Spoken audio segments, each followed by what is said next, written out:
Assalamualaikum warahmatullahi wabarakatuh. Halo semuanya, selamat siang. Di sini saya akan menjelaskan tentang bagaimana organisasi dan pekerjaan. Mari kita simak penjelasan berikut. Mana yang lebih penting, berorganisasi atau fokus pekerjaan? Dua sudut pandang.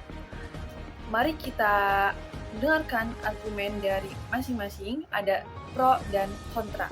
Dalam organisasi, kita tidak hanya berlatih, tetapi benar-benar mengalami dinamika sosial yang sesungguhnya.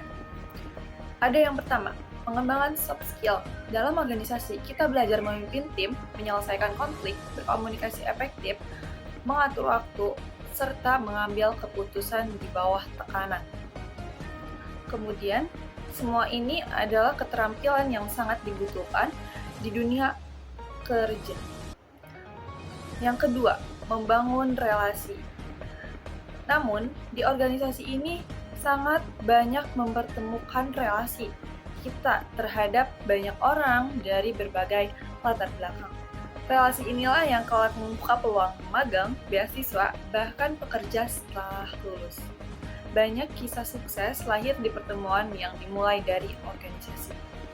Lalu ada yang ketiga, melatih mental leadership. Di organisasi ini kita belajar memikul tanggung jawab tanpa imbalan finansial.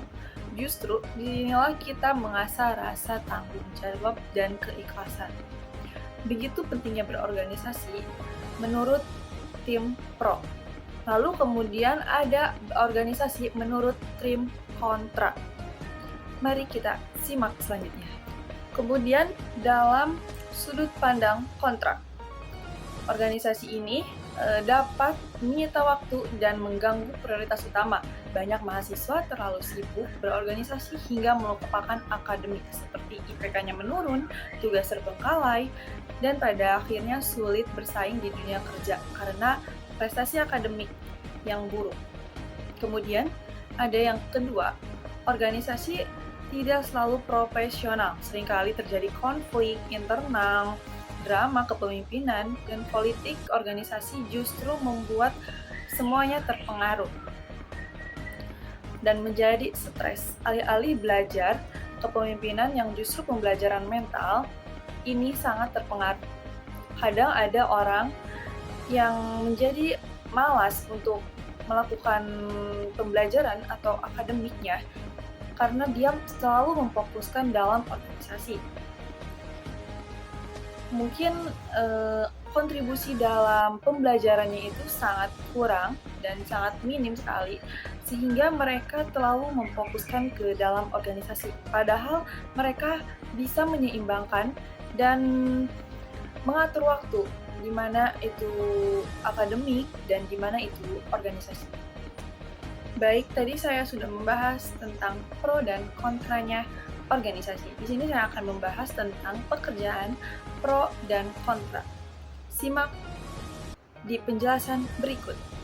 Baik, hadirin sekalian, mari kita bersikap realistis. Di era kompetisi ketat seperti sekarang, kompetisi profesional dan pengalaman kerja nyata jauh lebih penting daripada pengalaman organisasi. Pertama, pekerjaan memberikan pengalaman langsung di bidang yang relevan.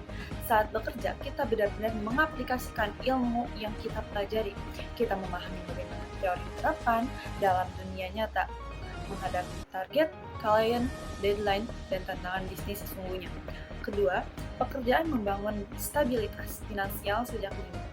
Sambil belajar, kita juga bisa mulai mandiri secara ekonomi, terutama bagi mereka yang berasal dari latar belakang keluarga menengah ke bawah. Stabilitas finansial memberikan ketenangan pikiran untuk merencanakan masa depan. Kemudian ada yang ketiga, efisiensi waktu dan energi. Berorganisasi seringkali menyita waktu, bahkan mengorbankan akademik, sementara fokus bekerja membuat kita lebih cepat menguasai keterampilan teknis yang benar-benar dibutuhkan di industri. Keempat, standar rekrutmen kini lebih mengutamakan skill dan portofolio.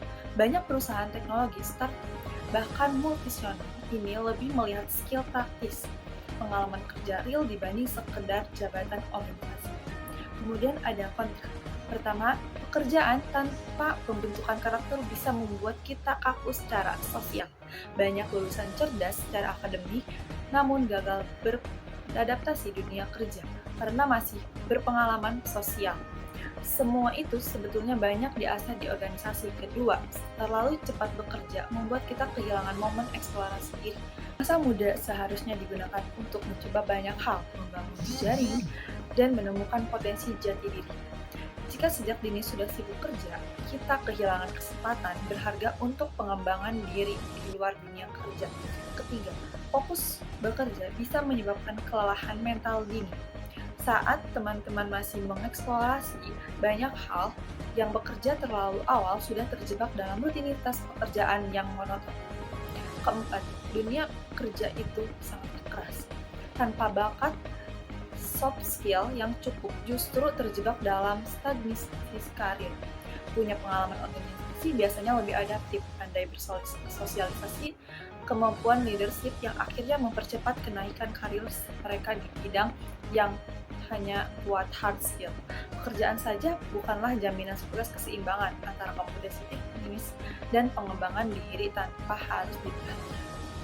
Baik, segitu penjelasan dari saya tentang organisasi dan pekerjaan, ada pro dan kontra. Semoga semuanya bisa dapat dimengerti. Terima kasih. Wassalamualaikum warahmatullahi wabarakatuh.